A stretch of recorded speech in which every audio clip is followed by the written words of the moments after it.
So while living in our great Winnipeg Island, we have a strong tradition of exposing our students and colleagues from practice in academia to international perspectives and a diversity of practices.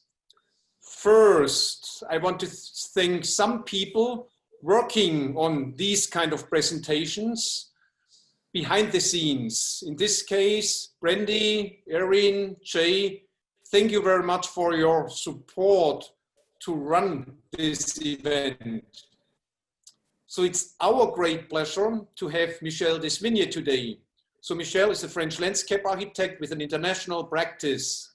Over the past 30 years, Michel is wandering back and forth across scales, scopes, countries and cultures, treating major pieces of regional infrastructure, as well as smaller works such as public parks, city squares and gardens. I have a book printed in the United States in 1997, Michel.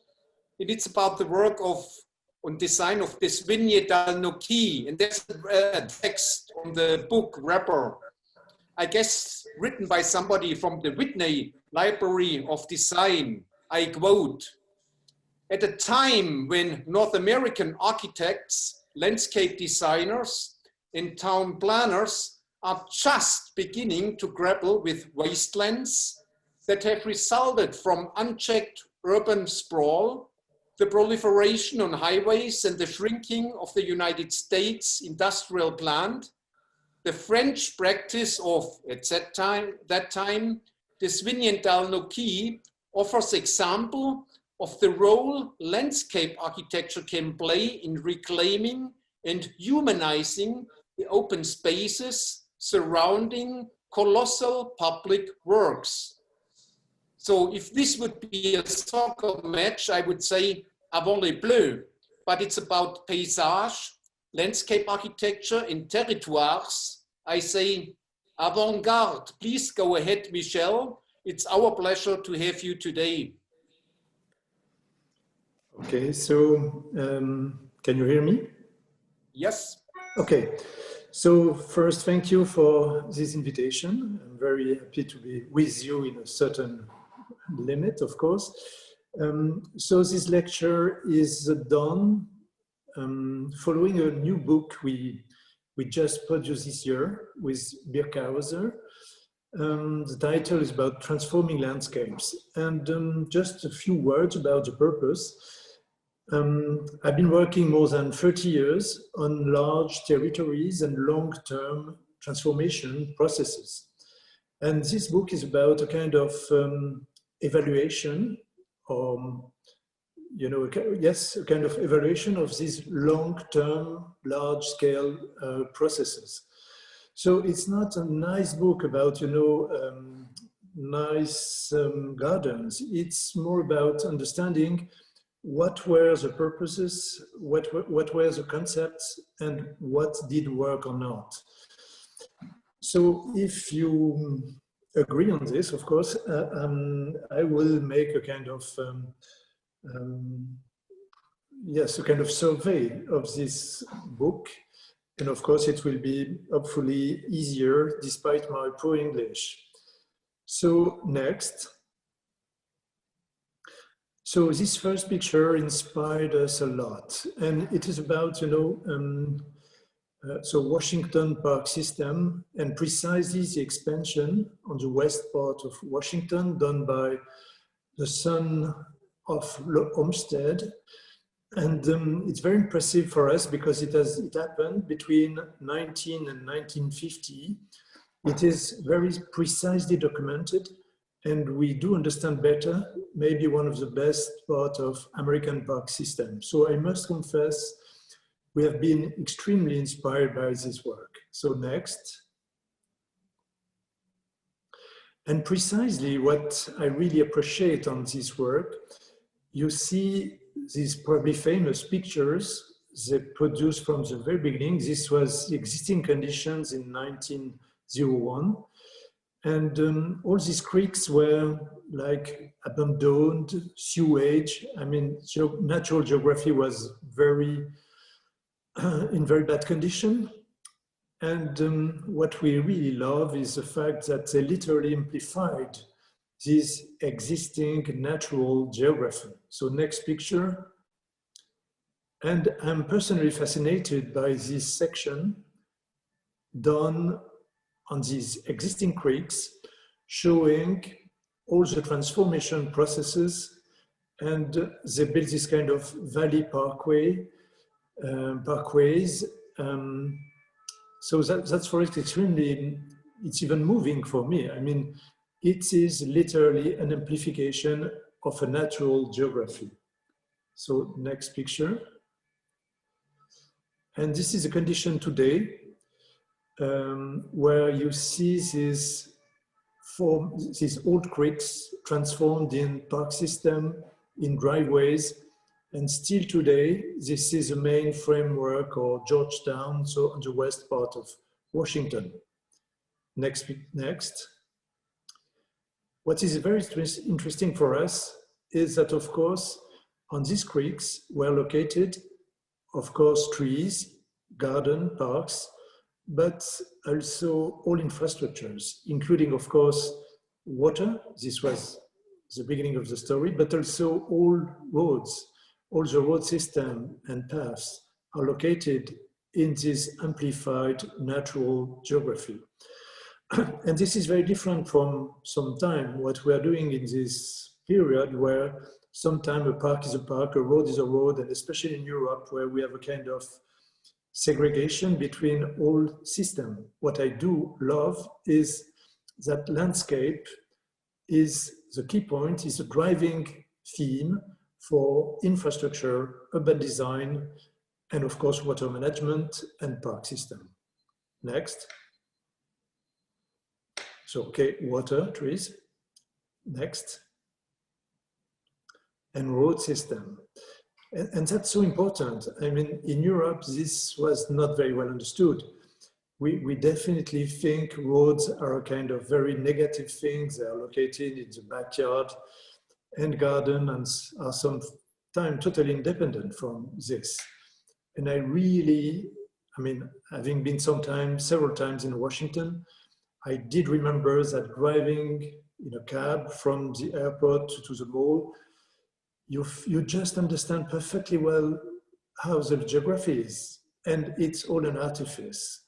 And I think it's really incredible. I do think today it still has a strong meaning. So amplifying natural geography and using it to give coherence to all themes like infrastructures and urban design. So next. So now we go through some references, and it starts from 91, so I'm not so young. And you see Montpellier is still under, I mean, we're still working on it.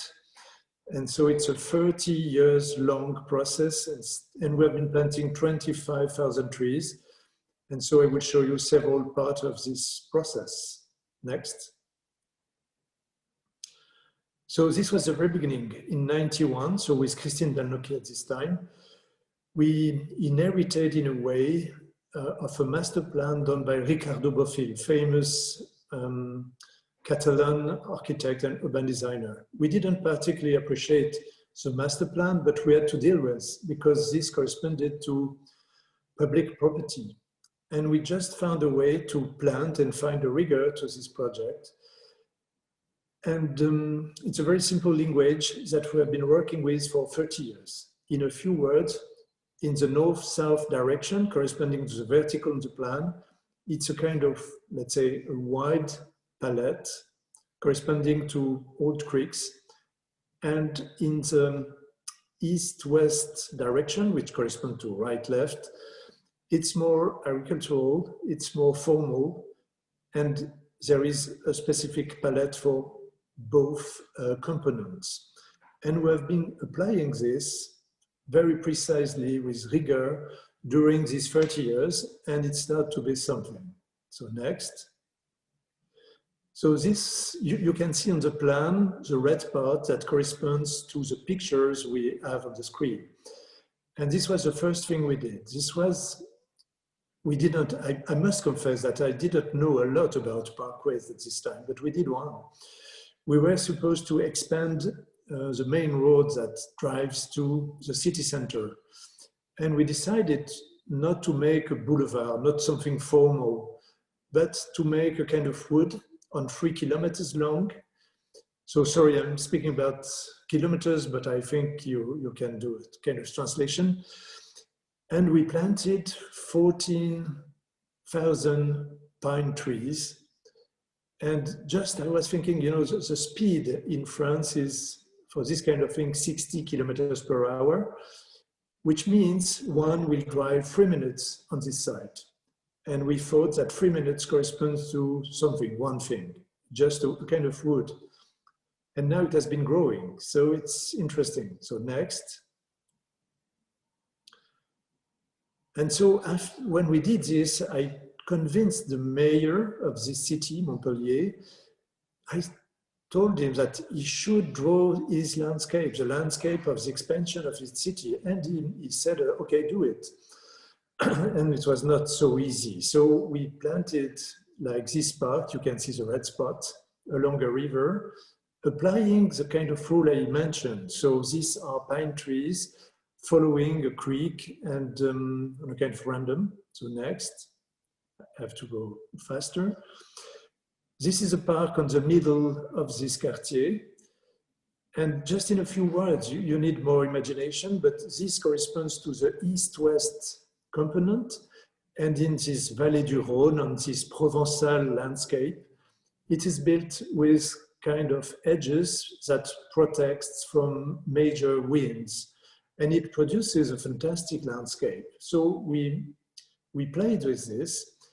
And something interesting, this park has been done during 30 years. We are still working on it. So it's not like a baby park. We did it by layers. And the picture on the bottom of the screen corresponds to a first layer that is a kind of reservoir. There are strong flood in this region, and the main function of this park is a reservoir. Then we have these rows of trees, and slowly we are giving more details. So next. So a large kind of housing zone that is a kind of countryside that we again amplified with the same rules. So you can see a path that follows a creek, you can see a meadow, and some buildings done by Christian de Porzampar, one of our Pritzker Prize architects in France. And you know, it's very modest in a way. It looks like a countryside, and it's exactly what we wanted to do. It's just a kind of way to transform subtly a countryside in a way you can live in, but not to ignore what was there. It's very important to play with these existing conditions. Next. So now we move to Bordeaux. Bordeaux is a city probably well known for the wine, of course. And again, we have been working 18 years on it. And I will show you some part of these processes. So next. Everything started with a kind of chart.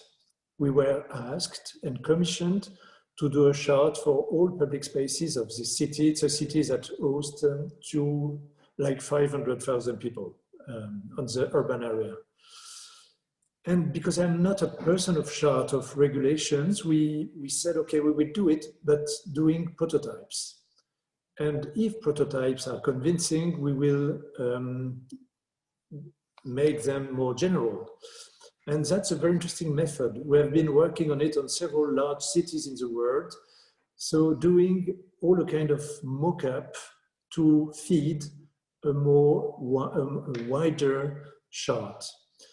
And so you see on this map, the selection of prototypes that corresponds to all typology one can meet on a city, on this city. And you see a kind of mixture of mock-ups that we will see now. So next.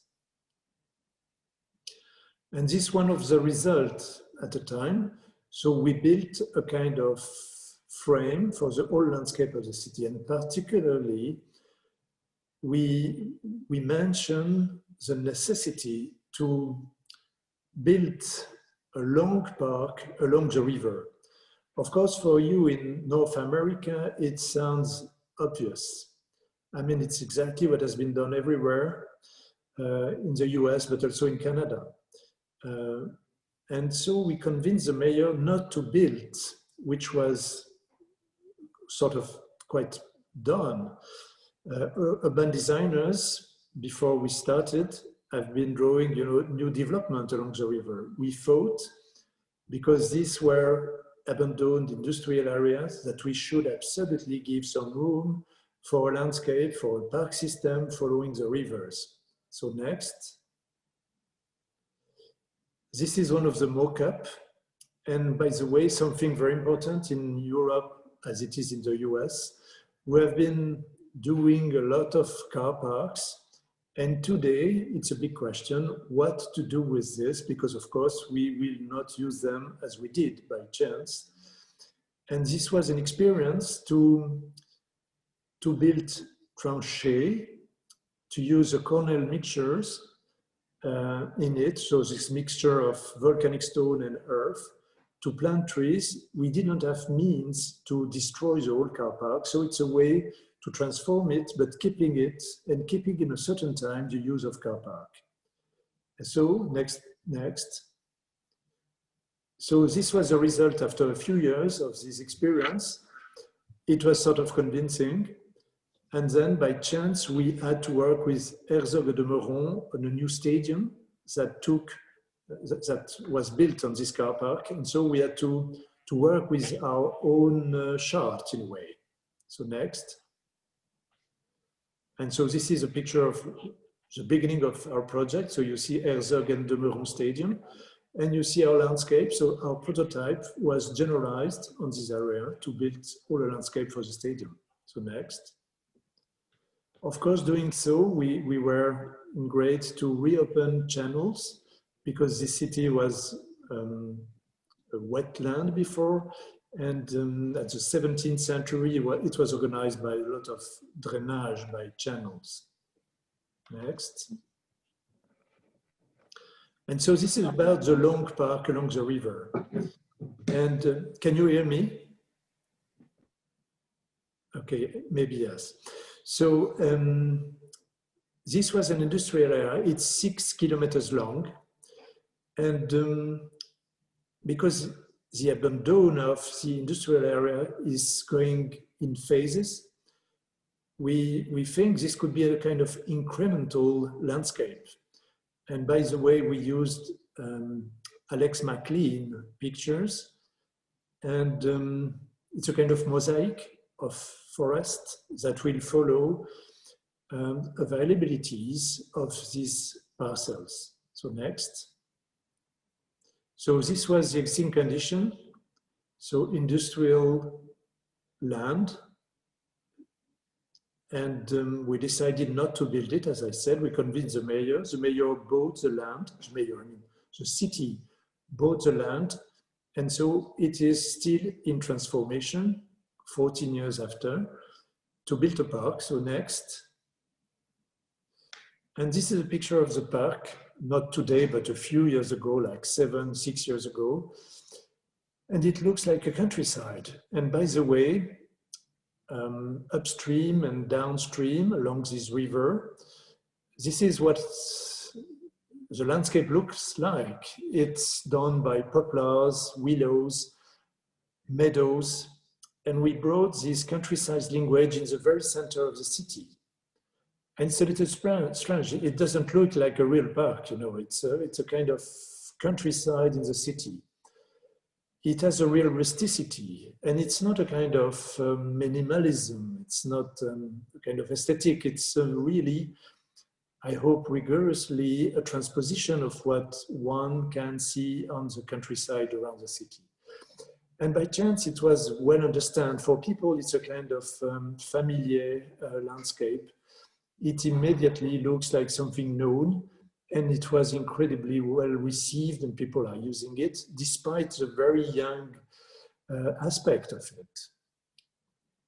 it's something I love to say, you know, a countryside is never ugly, or it could be, but usually countryside, agricultural landscape is nice.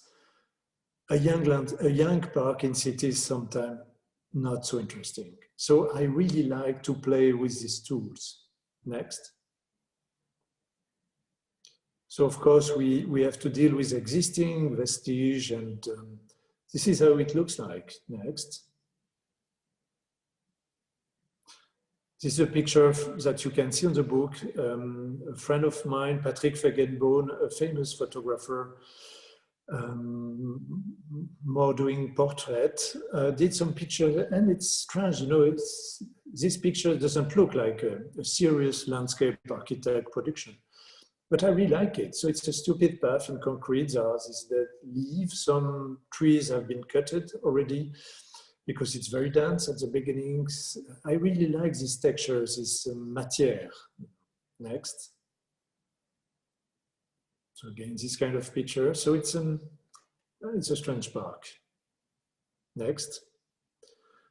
This is a kind of aerial views, but it was 7 years ago. So it has been, of course, growing a little bit.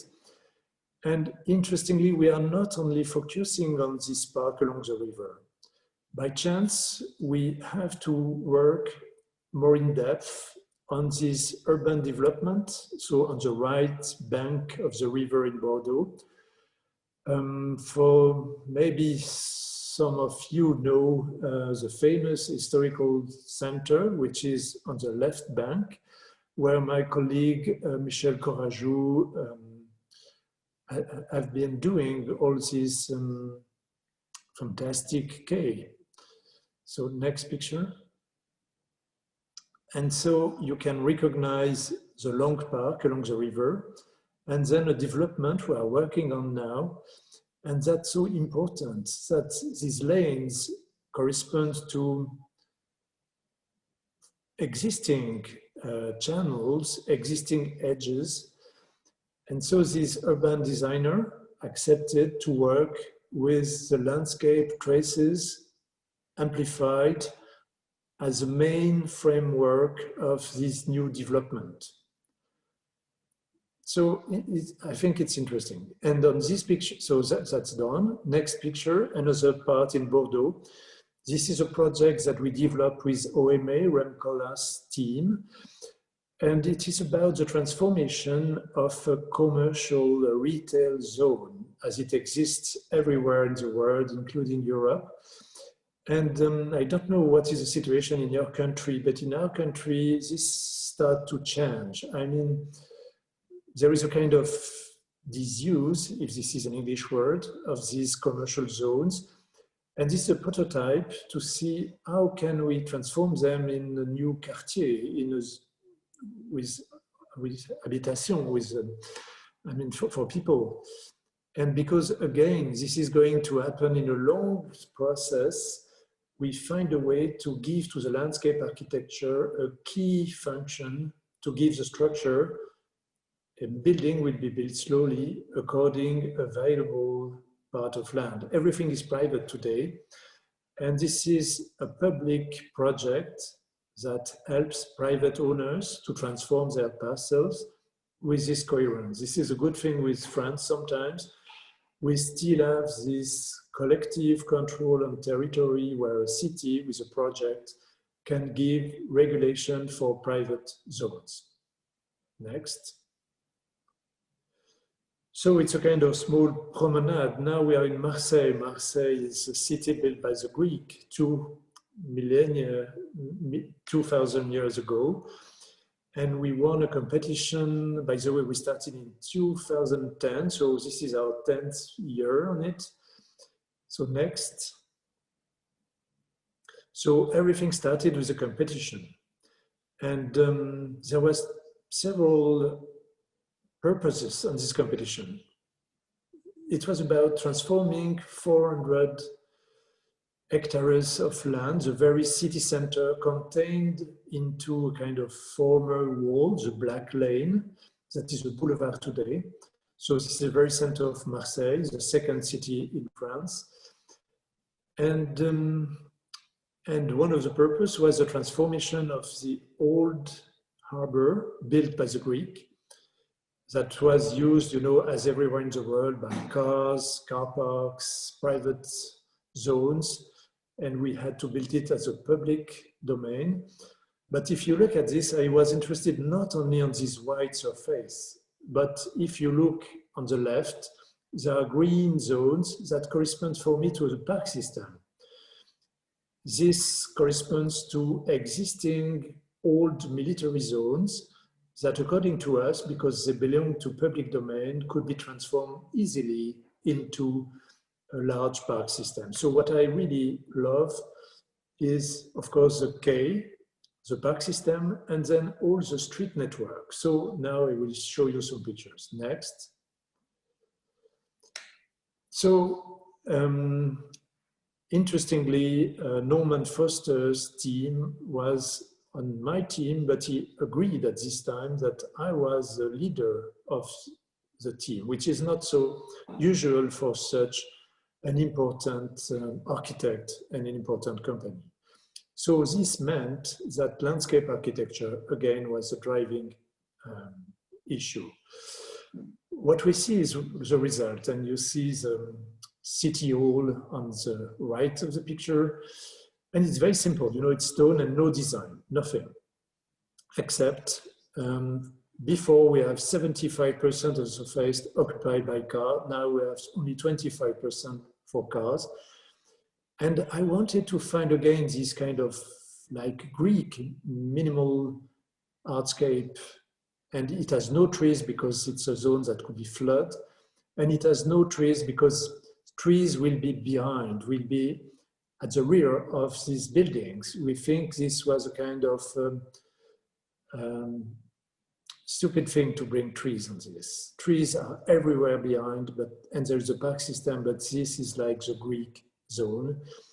And Foster's built this kind of island you see on the left part, where all people using boats could still work on their boat. So it's an harbor where you see people working on boats, having activities, and that's funny. It's not only, you know, a kind of touristic zone. It corresponds to a place where people are, yes, interesting working. Okay, next. So this is one of the angle, and you can see this very, very simple project. So it's a stone and that's it, which, as you can imagine, is not that easy, of course, to convince people to do this. A lot of competitors, including Adrien Reus from West 8, were working, you know, with design, a lot of things. We did nothing. The roads that you can see on the right will be transformed. It's a provisory condition. There will be only public transportation in a few years and cars will vanish.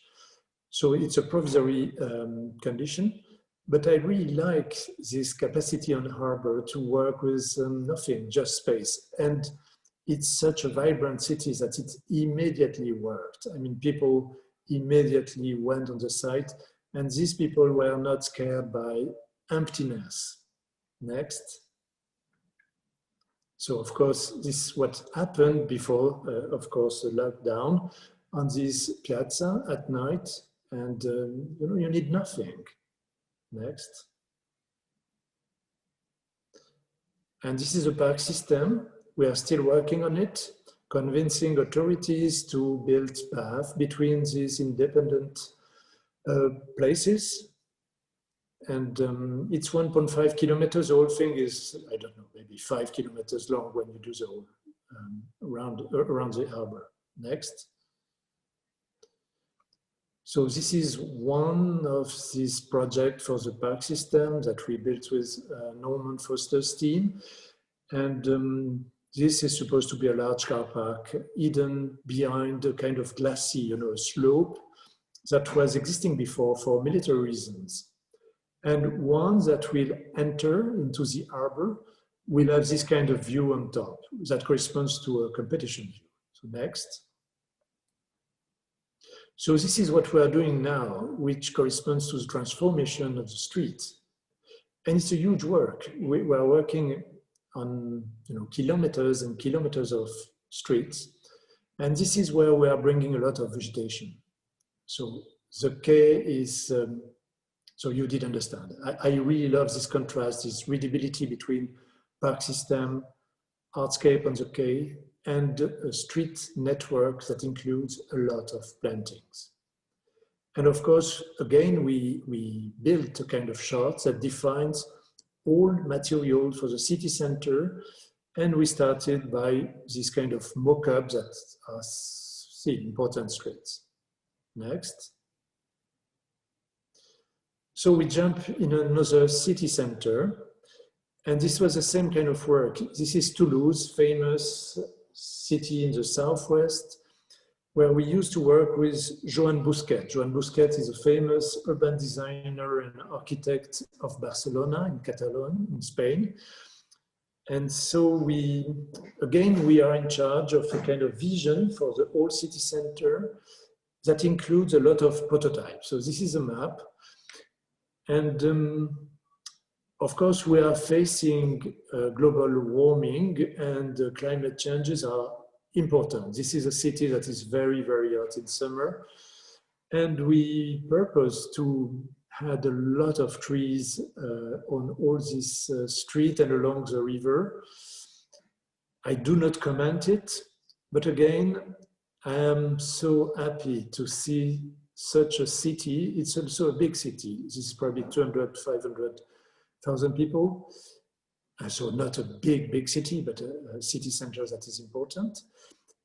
And it's reassuring to see a city that's built a vision, that built a precise chart, including materials, processes, how to do it, and a lot of mock-up. It's a long-term vision that is absolutely necessary, and we're happy to see all our big cities in France building this kind of long-term vision.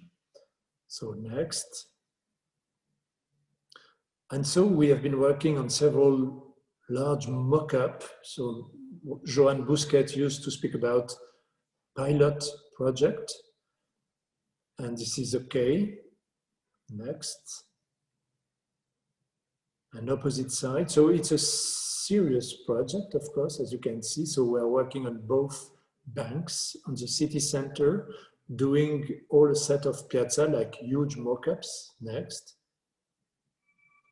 So this is one of the piazza we transformed, Place de la Dorade. It used to be a car park. And now it is a kind of, it's both a piazza and a garden. We brought a lot of vegetation on it. And it's sloping down to the, yes, next, you're right. And it is sloping down to the river. So you have young trees, existing trees, but it's a huge transformation. Think it was a car park. Next. So the same piazza. So this was it is an historical listed places. So we had to work with beautiful ramps that have been transformed, of course. Next. This is a kind of monument listed as a UNESCO heritage, and it's part of our mock-up. So we transformed it into a kind of piazza. And some trees, it's extremely, so it's very new. We had to, this is a listed building. It's a fantastic church. Saint-Cernin is the name. And this was a car park as well. It is an archaeological site that we protected, but despite this protection of archaeology underneath, we could plant these trees on a very simple, stabilized gravel with some path. And it's extremely simple, you know. And, next. It's very young. We just finished it this spring. So just to say, it's a lot of transformation processes in a city. I don't show you, of course, everything because it would be too long. So Burgos is a city in Spain, north of Spain. And this was a project we developed with Herzog et de Meuron as urban designers and architect, and we were the landscape architect. So this started in 2006, it's still working. And I'm speaking about this light green lane that is 9 kilometers long in the city. It used to be railway tracks. These railway tracks has been abandoned because a new train came, and we were supposed to build a boulevard urbain, so you can have the intuition of what it means in English. And we decided not to do a regular boulevard. And Herzog de Meuron thought about nucleus that corresponds to existing density in city. And we decided to have a landscape that follows what exists and not like, you know, a classic row of trees on 9 kilometers. And so it has differences according if you are along agriculture in the city center, it's not the same. So next. This is one of the extremities. So we are facing agriculture, and the way we transform this landscape in front of a former station, railway station, is extremely rustic. And I like it. Next. So on the opposite way, in the very center, and you should imagine that before this were the railway tracks, and we built this road, bicycle, with Herzog de Meuron, of course, these bicycle tracks and public spaces where this was a kind of no man's land. And now it welcomes people and it welcomes new development. And we planted 5,000 trees, like a forest that, you know, follows this new geography. It's a kind of new geography. It was not the best part of the city, by the way. You can see all this building, but it's a very, very interesting transformation. Next. So very quickly, some picture of Detroit. We have been working on the East Waterfront with SOM from Chicago. And so it's just in front of your country, if I can say. You see Belle Isle done by Olmsted. And we had to find the balance between having a kind of park and, of course, bringing for this city important new development. Of course, according to the situation in Detroit, it would have been ridiculous to say, oh, just do a park. They need, of course, to redevelop a city center. There were a lot of need of people coming back to the city center, headquarters coming back to city center. And it was a long process with all communities. You can imagine that it's not easy to work in Detroit, and it was very well done by Mr. Cox, Maurice Cox, a famous urban designer in this city, I mean, on the public domain. So next. But the way to do it, again, was very simple for us. I mean, there were a lot of existing creeks in perpendicular to the main river. And we thought that, of course, we must work with these creeks and to amplify it like Olmsted did in the past. So next. So of course it's more complicated. We have to follow properties, parcels, road system, and they already started in Detroit to do so. There are a lot of paths that have been built by the city. Next. But interestingly, you know, it's not a park and a quartier.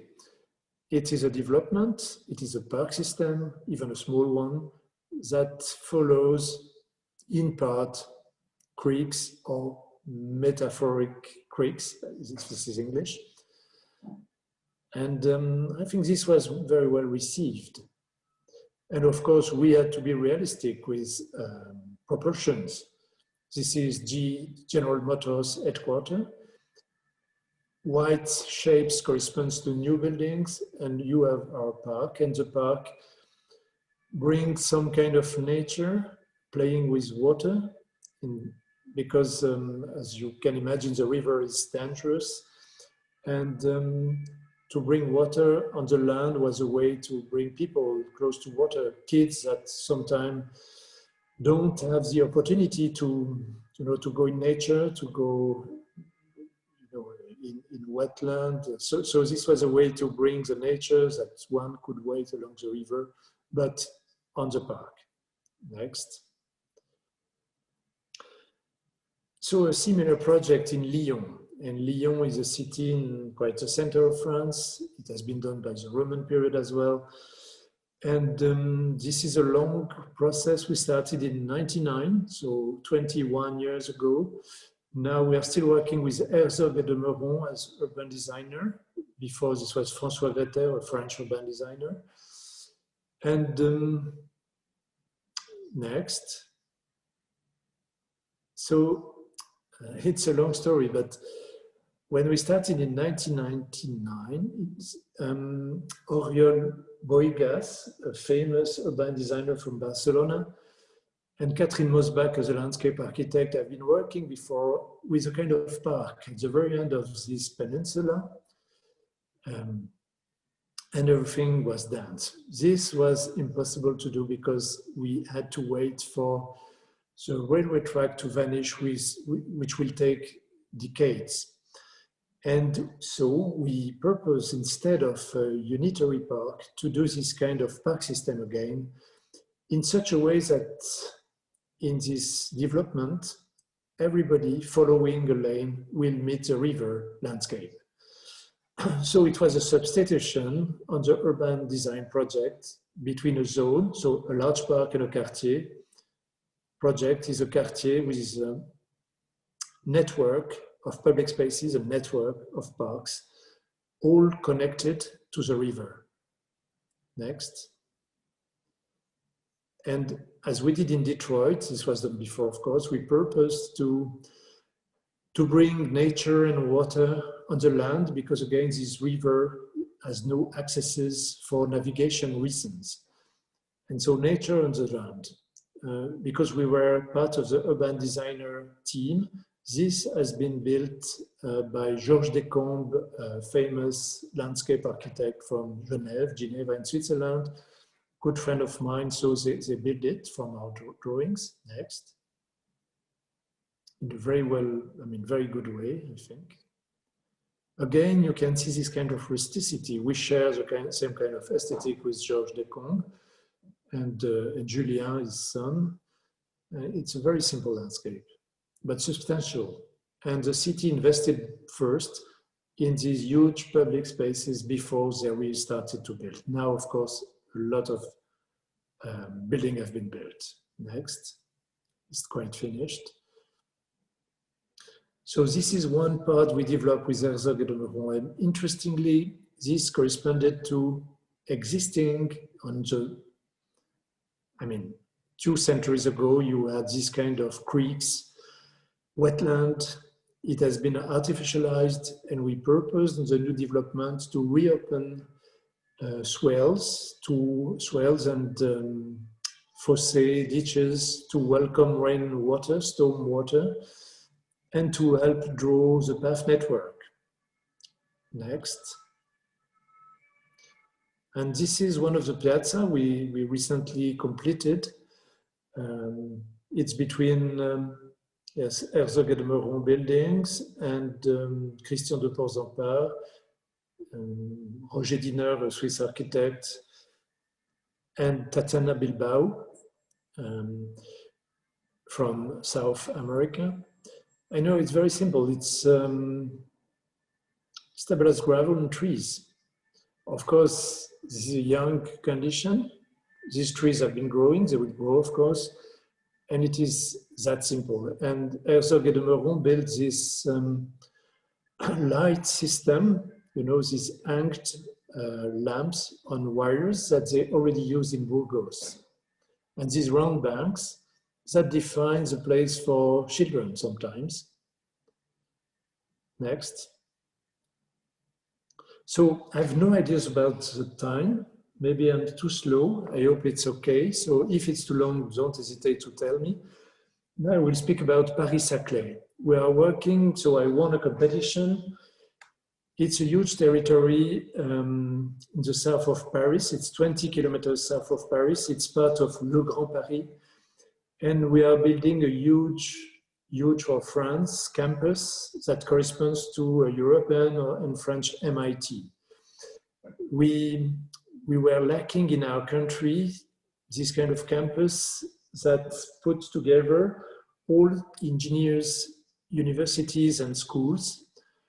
We had good schools, but they were so isolated that they never appeared on the Shanghai listed on the Shanghai list. So now we are very happy because this year, even if it's beginning of this place, we are now on the 14th position of the Shanghai rating. So it used to be gray correspond on this map to city. White corresponds to wood or natural zones, so wood slopes, and green corresponds to agriculture. Of course, agriculture is protected. Next. And I will not describe everything, but so it's a 7-kilometer long campus. The urban designer is Xavier de Gater. It is a Belgian urban designer and architect. He recently have a publication on a Spanish famous review, I will tell you after. And something very important for me was to think about something between agriculture and campus. So to avoid this kind of very brutal relationship between development and countryside. It's a very important theme in our practice. And I think it's a key issue to refurbish our city sprawl everywhere to give some quality to city edges.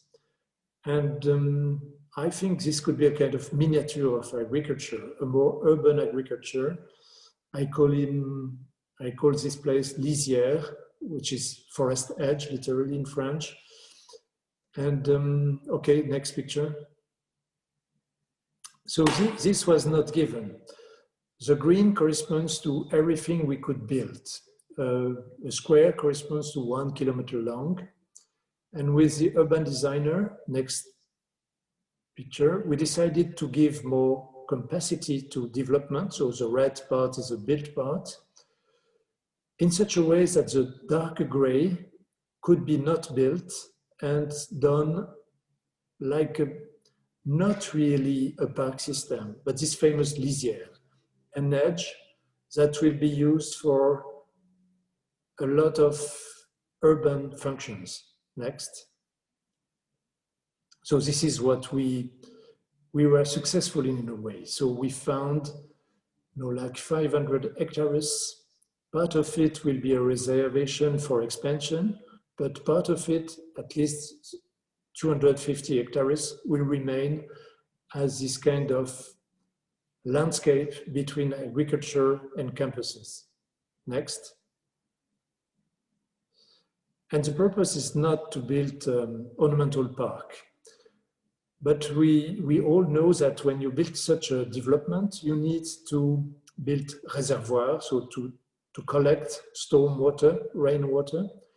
We need to compensate ecological impact. So by the way, we had to compensate wetlands. And we need to deal with earth, to hold the earth that is extracted during excavation for construction buildings. We need, of course, public spaces. And because we have on this campus school like agronomical schools and horticultural schools for engineers, this is a place for experimentation for them. And for me, it is a prototype, it is a mock-up of what we must do around cities in our countries. Next.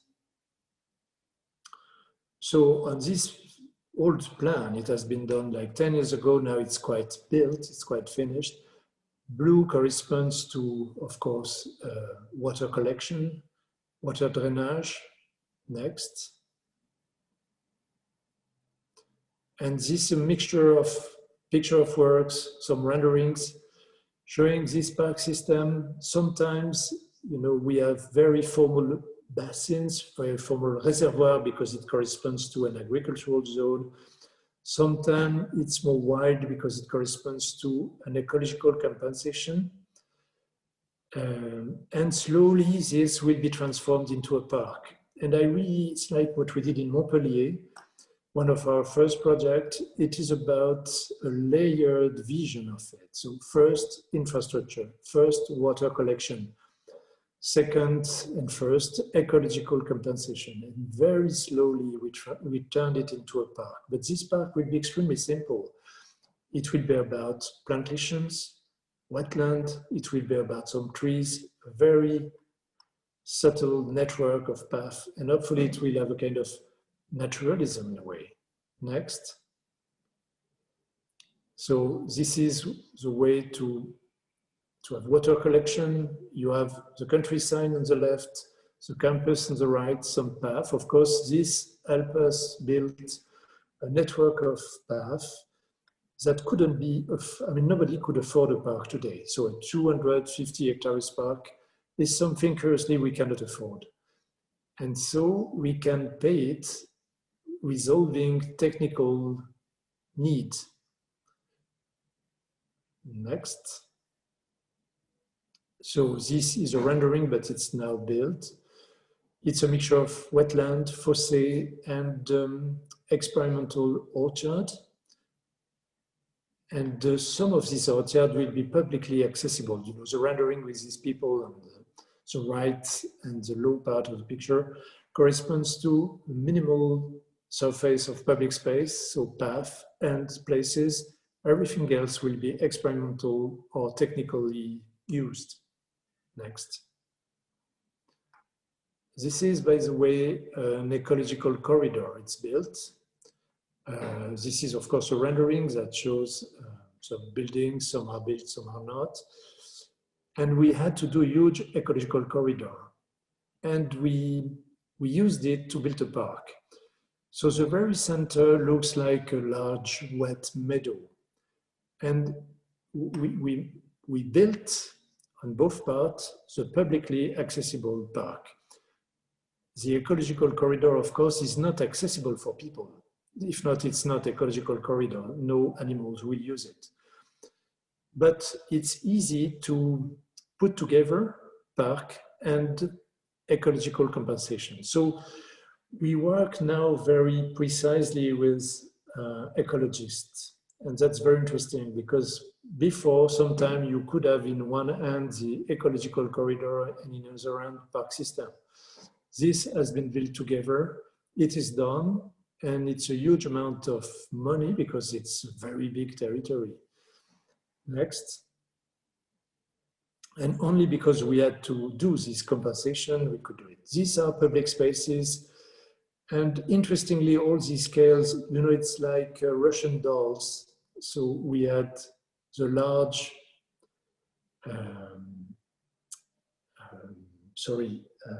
slopes with wood. We had this kind of lisière that I described. Then we have public spaces close to buildings, and we want them with the same kind of naturalism. And by the way, this is a place that collects rainwater for this building.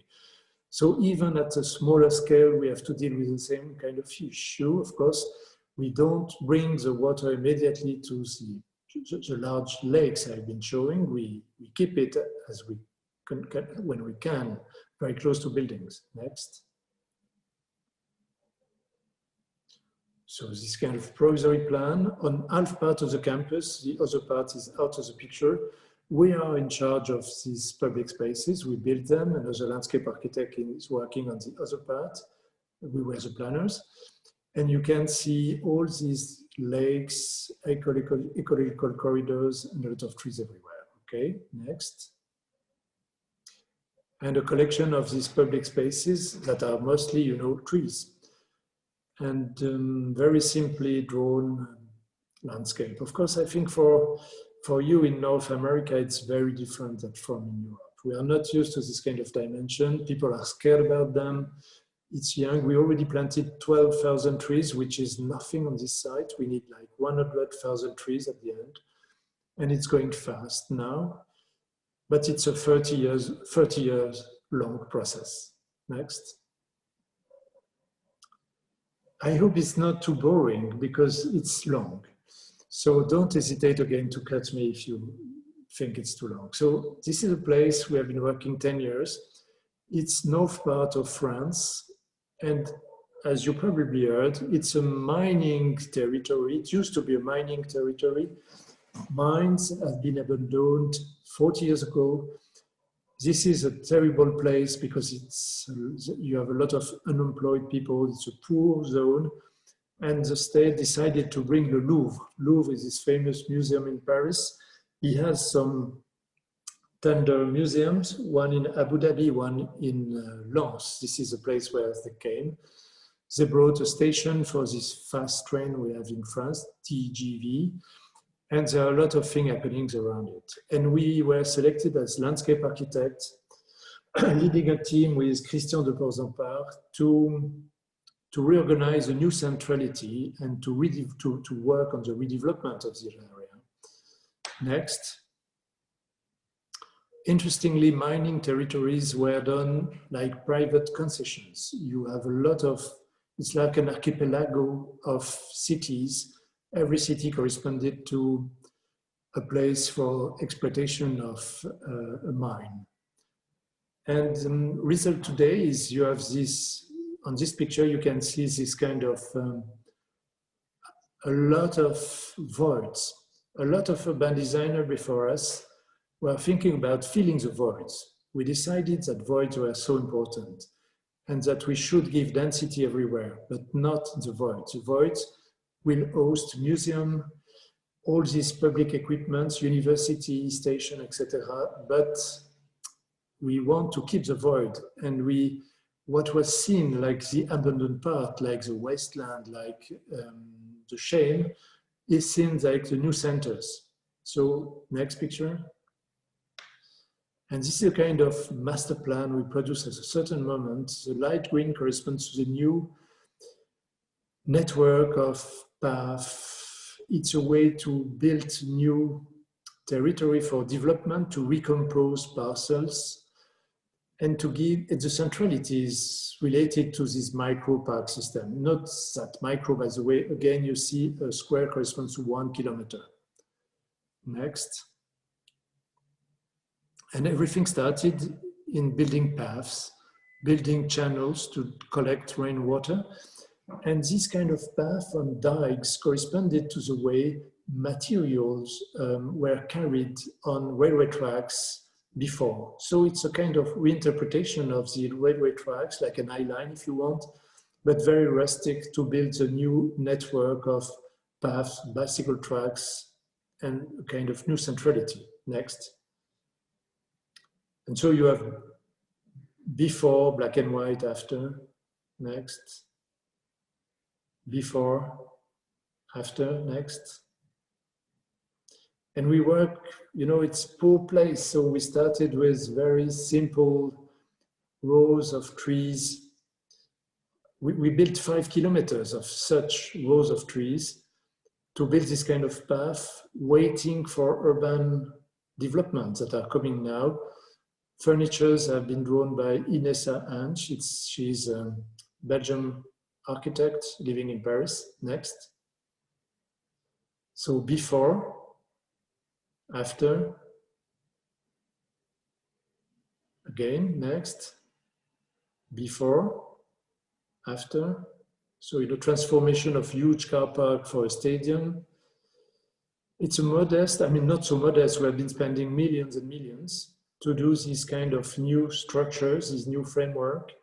Of course, it has been growing. I'll show you a picture of the very beginning, but still it's young. It's a 10 years old project. Next. This is, you know, this was a very poor street of the city.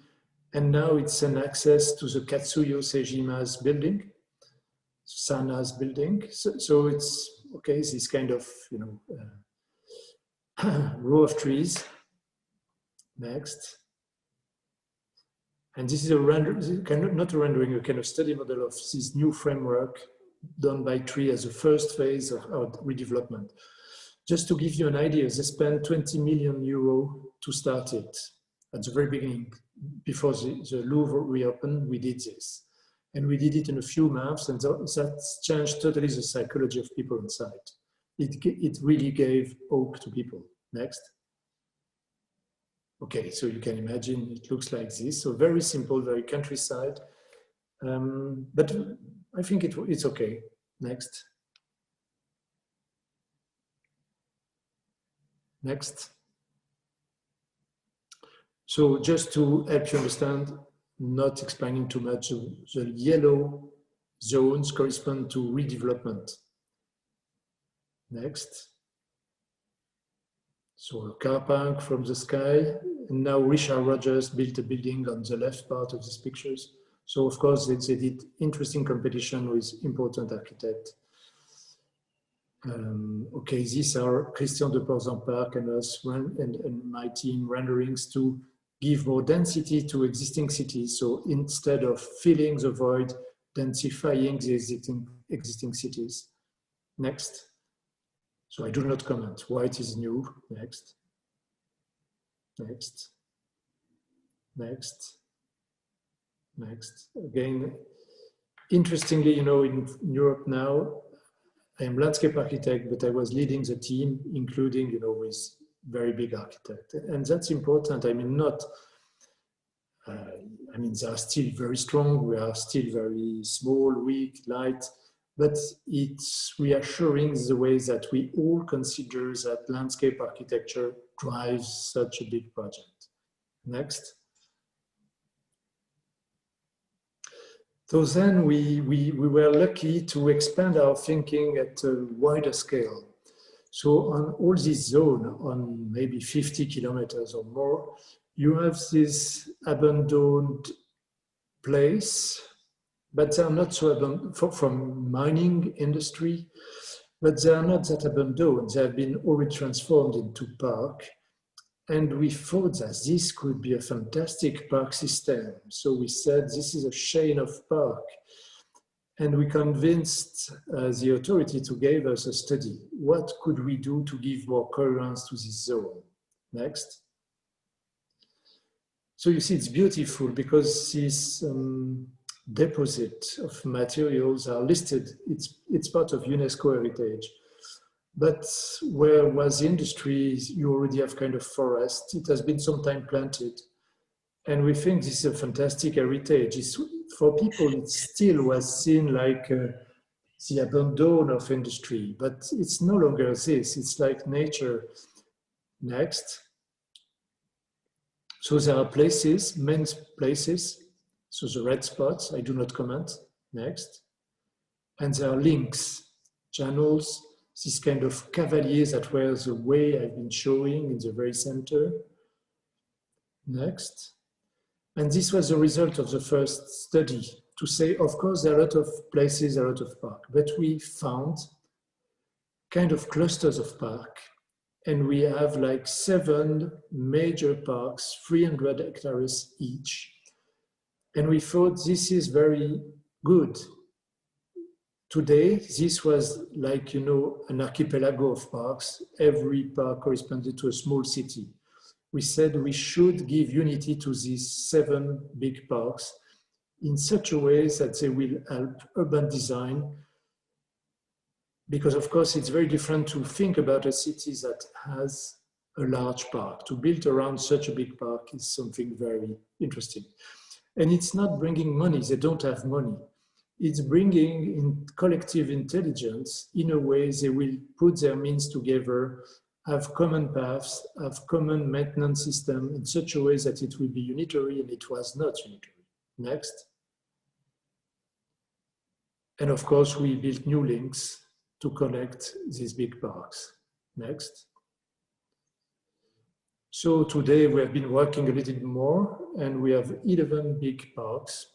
So 300, some are clusters. And it's very funny because we have 100 city, 100 mayors, and they all are together with this project because it's a nice project, people love it. And it's not only marketing, it's not only names, it's physical. I will show you that we are already doing this transformation to bring to these unitary parks. Next. So links and parks, so I don't, and now I will describe you one example. So on the red frame. Next. So this was existing condition, a kind of random of parks, the abandoned channels with even not a linear path along it. Next. And this is an example of our work. So we decided, okay, we will put together all this kind of small wood, all this kind of small park to do a single park. Next. You have different cities, so we have to put these cities together. Next. Of course, to bring functions, program. I do not comment, it's just to show you for every of these 14 parks, we have done this kind of programs, then other landscape architect will do the works, some transformation, very light transformations. Next.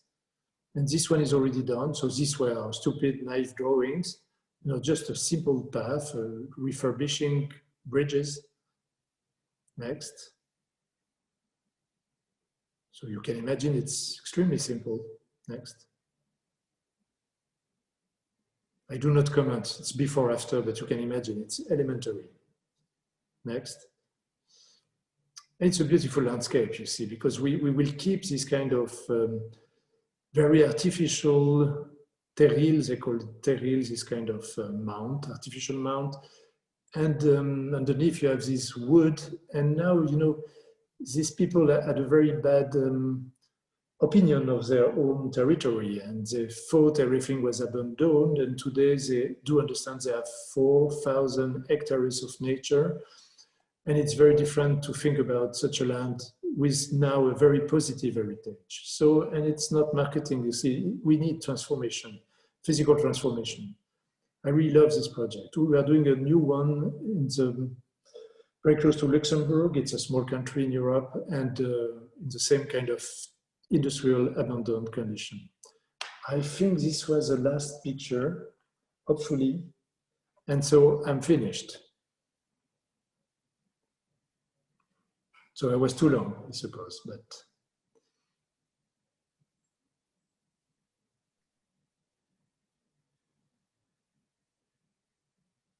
Hello? Yeah, we are still here. I just okay. left for a few seconds, Michel, because a few seconds of silence, let everything settle down, because I just can apply 4 A's. I called it impressive, very imaginative, and so inspiring. So thank you very much for this presentation. And I would love to ask you if you could still spend a few minutes with us for a conversation, maybe, and a few questions. Of course, with pleasure. And if you don't mind, I take advantage from being on the mic right now, maybe to ask the first question before I open it up for the audience. So what was this? Because you are a teacher and a researcher as well. The projects you showed us, were these pieces from professional practice, or is this research? How would you describe your research approach and your research methods in landscape architecture? Okay, so I'm not a researcher, I'm sometimes a teacher, but not in this very moment. So as you know, I spent some semesters at GSD at Harvard, where unfortunately I didn't learn English, but next time I will try to do better. I've been teaching in Switzerland a lot, but I've never been a real teacher, so I'm invited sometimes.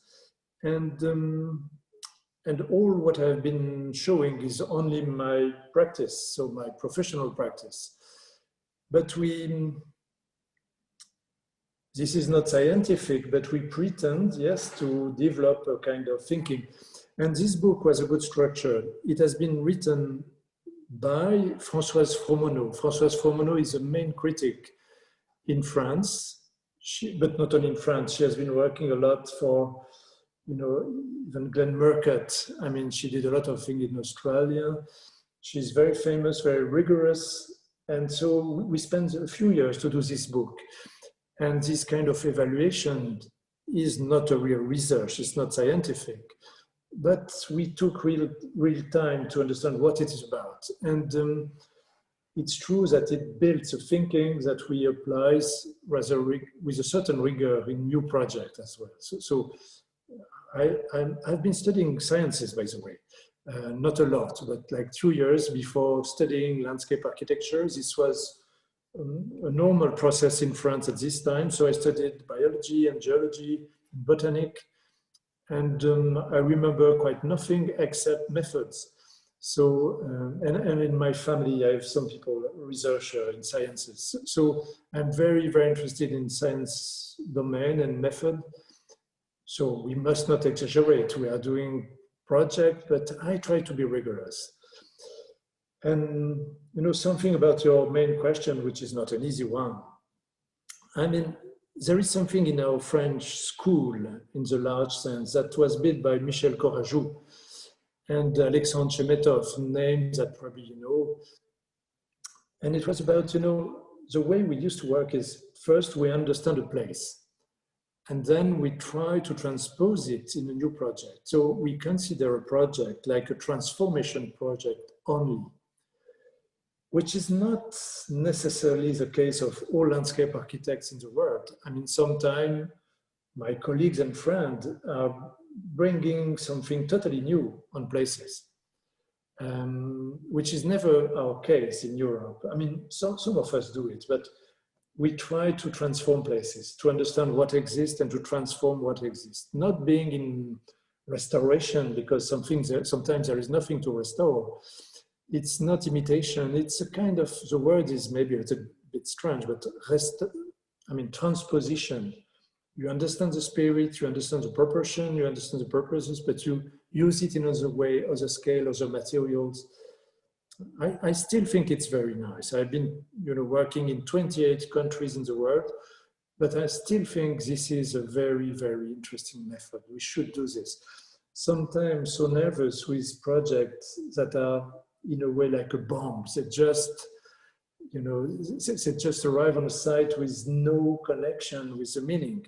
Sometimes it's wonderful. Sometimes I'm jealous to, I don't know, Adrien Reus again, or James Corner, or others that are doing beautiful projects. But this is not our ways. I mean, sometimes I have doubts. So, you know, are we modern? Are we contemporary? What are we doing? But I still think, you know, it takes 30 years, 40 years. What I've been showing to you takes 40 years. So what is modernity 40 years? What is fashion? I don't care about fashion. You know, 40 years ago, fashion was, by chance, I was not linked to fashion 40 years ago or 30 years ago. It would be ridiculous today. It will be out of fashion. It will be old fashioned. So by chance, we are not doing so. We are building with transformation processes. Of course, we sometimes are obliged to deal with a little bit more fashion, because if not, we lose all competitions. But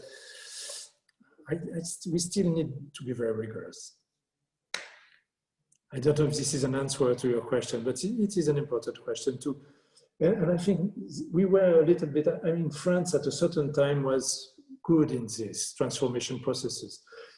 Then, of course, we were not alone. And Spanish understood it very well. Dutch people are so clever. They do everything well, and including this. So we have a lot of other colleagues doing this in the world. And I do remember Mr. Bélanger being my assistant at GSD 20 years ago, and he's doing very well as well today. So I think, but at a certain moment, Michel Desvigne was was a kind of visionaire about this.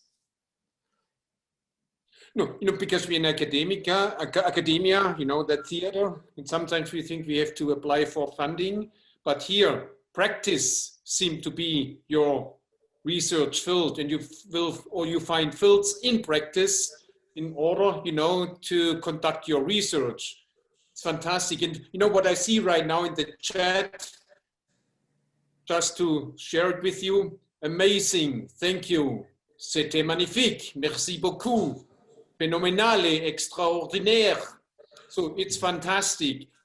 I would like to encourage, there are also a few questions, but I would like to encourage the audience, you know, to unmute and to turn on your video in order to ask the questions rather than having me with my strong German accent reading your questions. So feel free to unmute and ask your questions, please.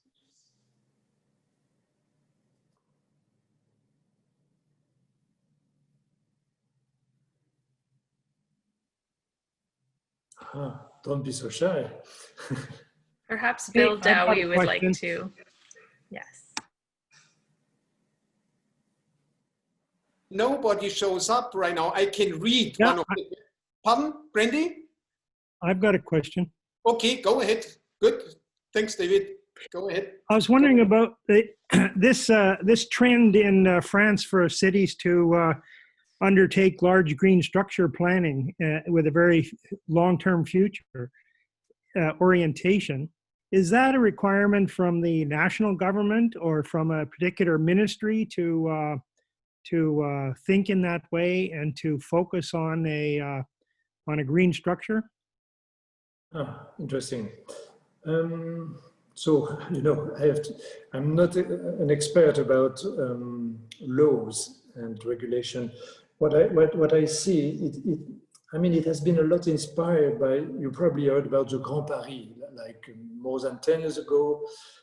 There was this kind of, it could have been only advertising, but it was very good because it inspired a lot of you know, big cities. We have like 12 big cities in the country. I mean, you see, our big cities are not so big. Of course, we're an old country and cities are not huge, but like 1 million people, 5,000, 250,000 people. But all these large cities have been following a little bit this influence from Le Grand Paris. And it brought a lot of vision, including this landscape architecture vision. So it could be, I can say that mostly it's a local initiative, but it would not be really true because we have a minister that accompanies a lot these processes, that shows these processes. There are a lot of national events about this, a lot of publication, and our Minister of Ecology and a lot of things are doing a lot of events about this. We also have at the country scale a network, you know, tram verte bleu. So it means a network of blue and green continuity. So we have national requirements, but we have a lot of local initiative. These large cities are maybe the best place to invent things because it's not too big and it's feasible. People could have a vision. Of course, it requires a long-term vision that today never corresponds to politic time. I mean, politician time is sometimes 5 years long. But we are lucky enough to have a strong administration. I mean, we have an administration that is strong. We sometimes only speak about politicians, but we sometimes forget to speak about all civil servants. And the administration is strong. And so it gives a huge continuity on these processes. So sometimes we lose a mayor, but we never lose, you know, the person in charge of urban design, the person in charge of public spaces, and all this. So I mean, I don't want to be the guy too optimistic, but I really appreciate this public domain, this public means, this kind of public need and control. And it is a good period, by the way. From 10 years, you know, all these projects I've been showing were sort of pioneers 30 years ago. Of course, not intellectually. I mean, park system in the US were much bigger, more interesting, and this was more than a century before. But in our country, I mean, really, we made huge progresses. And I'm showing my practice, but a lot of other firms in my country, like Terre, could show a lot of similar practices. So it's a good period. Mm-hmm. Thank you. Maybe just two more reads, you know, from the chat room here. Pearl Yip. Some of us might remember Pearl. That was great. It's nice to see you, to see such large-scale master planning project. It's super inspiring. She's in Vancouver right now. She's working for a firm. Or, Michel, it seems to me that your prototypes are experiments that you have and are continuing to evaluate in a qualitative way. From John Köpke, he's a colleague of ours teaching, you know, in Minnesota. So we have a very broad audience from all over the place. And I think that's a great opportunity, you know, to have these online presentations. Very nice. So are there more questions from the floor? Dimar, there's a question from Bill Dowie. Yeah. I'm not sure if he's still here, but if he is, he could unmute and ask it. If not, I've sent you the question in the chat if you want. I'm here. Oh, I'm perfect. here. Yeah, I'm here now. So I really appreciate all the landscapes. Now, when you were starting to deal with the cement scapes, I think you referred to a stadium site and a parking lot, and you essentially created a lot of trees within that space. Now, was that an existing slab? And you had your contractors cut into that slab and create tree trenches, or Yes. what was the do you want to explain how that went? Yeah. Yes, exactly. So this was an existing parking, a large car park, you know, very superficial, but they have, in Bordeaux, you have, you know, I don't know, a lot of this kind of huge car park for retail, stadium, expo center, etc. So over-dimensioned. And now we want them to turn, a part of them at least, to turn into nature. So we had cheap means, and we did this experimentation with the city means. So this was not a contractor. It has been done by, you know, by people from the city. And we just did trenches, because we had no mean to transform it. So it was really an experiment of tranchées, again, filled with corner mixture. It was both a drainage and soil and trees, because usually we all have this kind of experience. If you just dig a pit on these kind of places, the tree will never grow, because the water do not move. There is no drainage, there is no irrigation, and this tree will will never grow. Instead, with this tranchée, it works very well, because we make them on a slope, so it drains, it irrigates, and it brings enough soil to help the trees grow. Is that okay as an answer? Yeah, no, that's excellent. You end up having your own little soil ecosystem, so excellent work. No, and you know, it was strange, because before we didn't know. So the stadium was located on this part. So we did the competition with Herzog de Meuron, we won it, the team won it. And we had to expand our own system on a wider space. And that was funny. So we did this piazza for the stadium by strips, which correspond well to the use of a piazza in front of the stadium, where you need people to walk fast in case. So it was okay. There's a question from Jay, so in the chat. I could ask to read the question. So, how do you keep clarity of intention when working with long-term transforming projects? Any key recommendations for young designers? A question from Jay. So, I don't know. In a way, when you see that, it looks very promising. I mean, it's not so easy. A lot of things are not so good. A lot of things are not so understood. A lot of things are sometimes abandoned. You have people that do not recognize. I said only positive things, of course, in this lecture. But sometimes there are frustration. People are looking for something, you know, more with more uses, more funny. And so, yeah, we need to be very quiet. I mean, to resist. And something I should say is there was no, maybe one of the important conseil or advice. When we started this kind of work, not me, but the profession 30 years ago, 40 years ago, there was not existing contract commissions to do this. You know, usually we are speaking about public commissions. And for public commissions, of course, you always need a competition process because it's about public money. So you need to be in competition. If not, there could be corruption.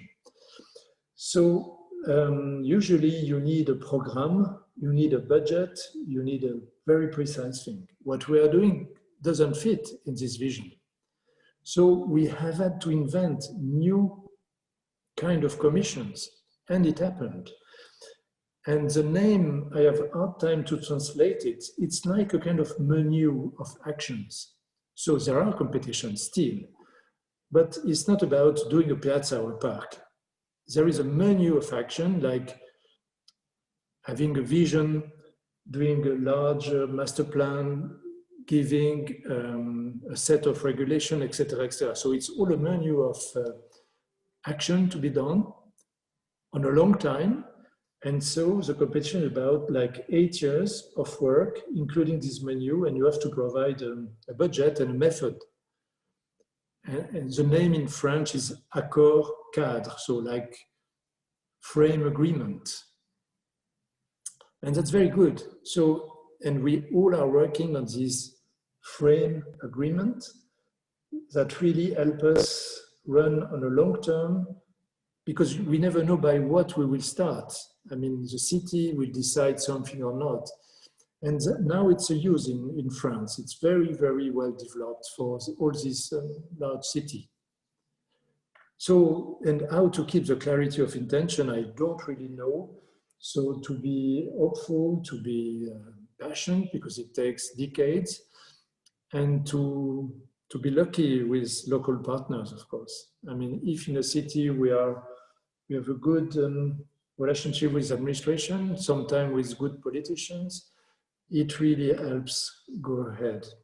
But now it's more and more understood, because we have a better in our country understanding of ecology, which was absolutely not the case 30 years ago. We are in our country, we were not so interested in ecology. Now it's moving a lot. So I think in your country, it's very different. You have a very, very stronger consciousness about ecology, I suppose, according to what I know. Or in Germany, if you are German, I mean, Germany is very in advance about this. I think we work on that in our environmental design program. So you seem to be very, well, there's a high demand in a conversation with you. Sean, do you have a question? So it's in the chat room. Bonjour Michel, bienvenue au Canada. You referred to you mentioned the Harvard's GSD a number of times, and Pierre Bélanger, and because your work, or a lot of the work of your firm, deals with landscape infrastructure or large landscape systems in an urban context, I would argue a superficial read of your work would be characterized as landscape urbanism. And I wonder whether you think that would be a fair characterization. Where would you describe the work that your firm has been pursuing in relation to this idea of a landscape urbanism that is a different kind of urbanism? Yeah, so interesting and difficult question. So what I've been showing, so I think, anytime I am on team with urban designers and architects, so I do not pretend to address all issues and all themes. And maybe I should say it's more about a kind of landscape infrastructure. It's more about dealing with, location of infrastructure, dealing with water management, dealing with ecology, defining exposure, defining dimension, proportions, but not going down to the blocks or to the urban grid sometimes. So I think we need several, I mean, personally, I feel better when we are several competencies together. You know, I do not pretend to be an urbanist. I have Le Grand Prix de l'urbanisme in France, but I'm not an urbanist. I think I'm definitely a landscape architect dealing with giving some contributions to cities, but I'm not an urbanist. Is that an answer? I have colleagues that pretend to do both. I mean, landscape architecture and urbanism. But I prefer to work with a very good urbanism than to hire some bad urbanists in my team. So we put a precise edge to our competence. I definitely am in the urban infrastructure. And because it's a different way to think about, you know, development, the good scale of a block, the good connection with architecture is another competence. I mean, we cannot be good in everything. I mean, I personally, I cannot. Maybe there are people that could do everything. I can't. And I really prefer to focus on my competence. And by the way, it's difficult because the understanding of scale, by example, is something very difficult. I mean, I've been showing 7 kilometers, 20 kilometers, 2 kilometers, 1 kilometer.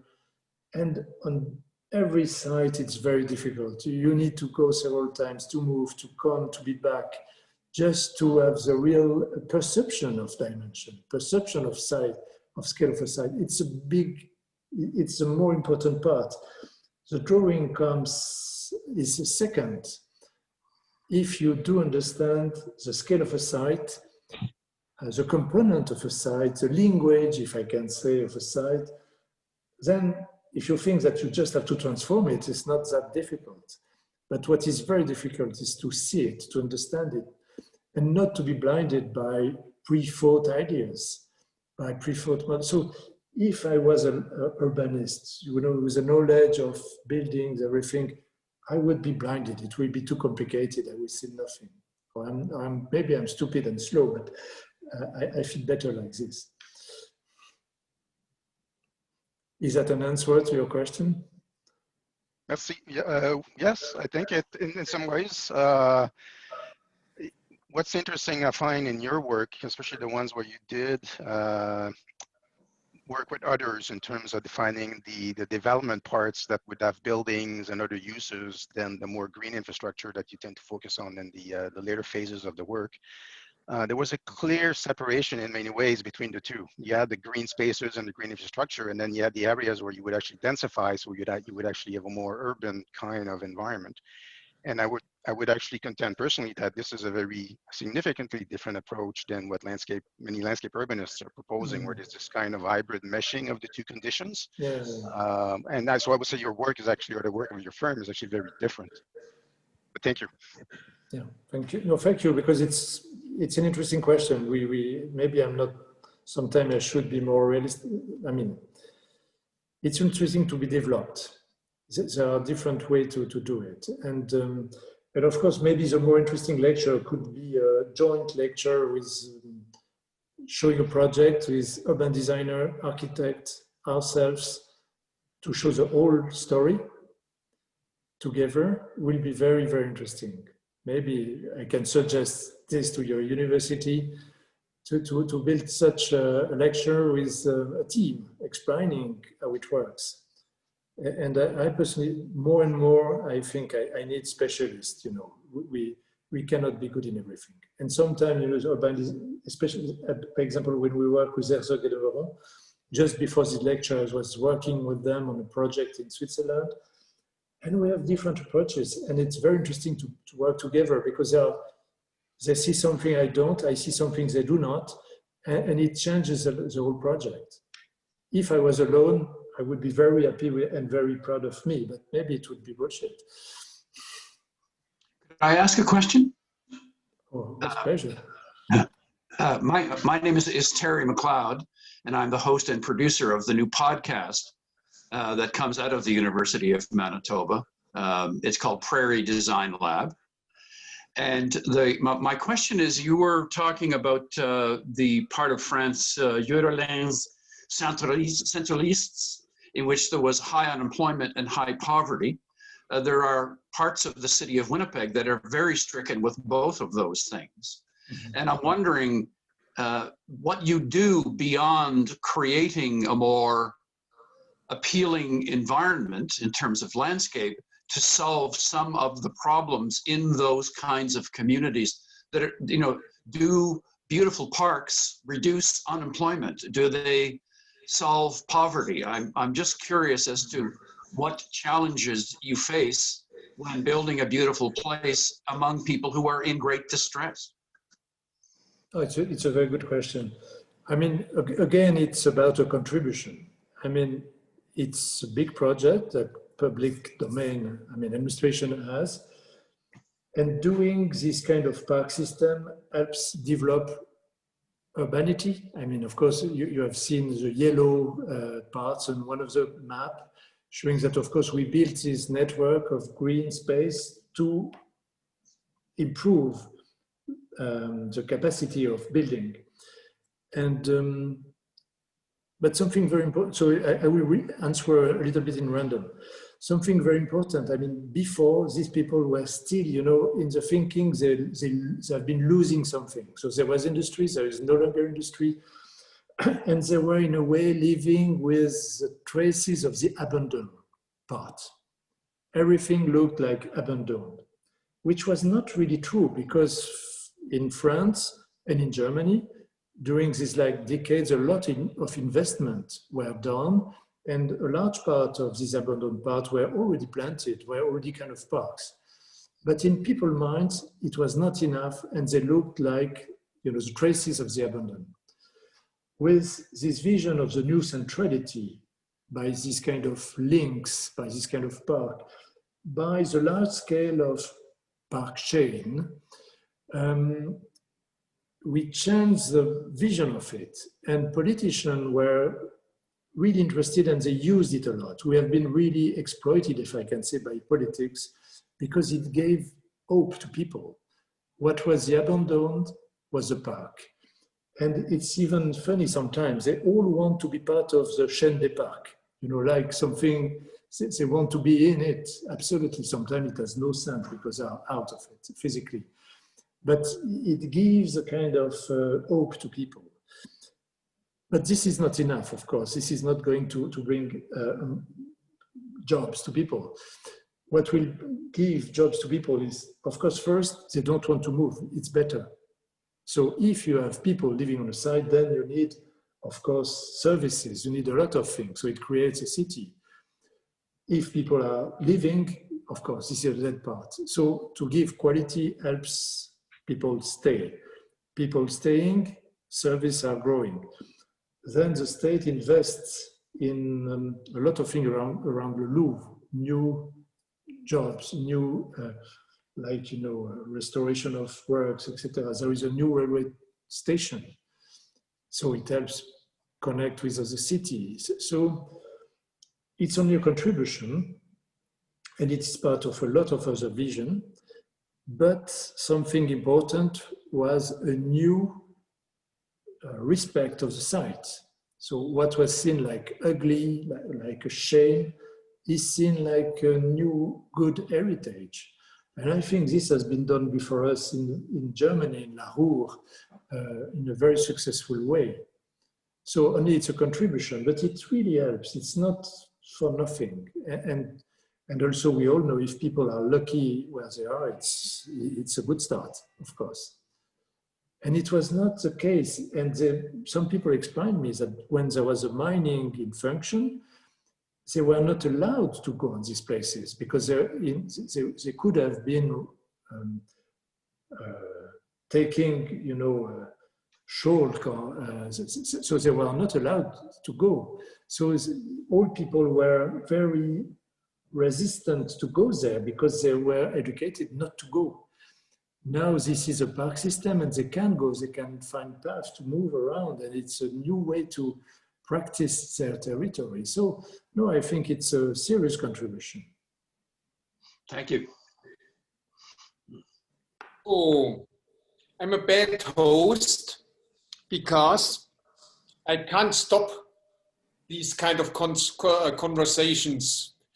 I could go on and on, but I got the notes that we maybe are getting a little bit closer to the end of our event. I have to say, Michel, I love, I like your answer that you have trust in landscape architecture and in the competence of landscape architecture. I think that's a very, very strong message. Yes. Again, what I read here, your projects are so admired, so inspiring. It was fantastic to have you. And I have the hope, if this whole thing is done, with all these restrictions, it would be great maybe to have you somewhen in the near future. And then I would recommend to come to Winnipeg in wintertime. When it's -40 and we can go on a walk on water and after that drink some wine. It's fantastic. So you would be so welcome again. So for now, thank you so much for this presentation. It was so rich. Thanks a lot. So thank you very much for your kind welcome, and I would come with pleasure in your place. Hopefully they will find a vaccine and will be free to move everywhere a day. And I would be extremely, I love cold. I've been living, I was born close to the Alps, so in a very cold place, less than yours, but cold. So I love cold and snow, and I've been a lot in Minneapolis in winter, and I love it. So I would come with pleasure to your place. I love snow and cold. That's good, but I have to warn you, whenever I read in the German news, and they just write about the US, it's cold in Chicago or Minneapolis, that's already, the pre-warm temperature. It's really cold here, but I don't want to shock you. It's so different, and therefore you have to come to experience this here. It's different. Okay. With pleasure, really. So I hope soon. Great, we look forward. Hopefully next year. Let's say 1 year will be okay, probably. Okay, fantastic. So thank you very much. Thank you to everybody attending this. I see a lot of thank yous. Merci beaucoup here in the chat room. Take care, and we'll keep in touch. Thank you. Thanks, Michel. Good evening. Thank you. Bye-bye.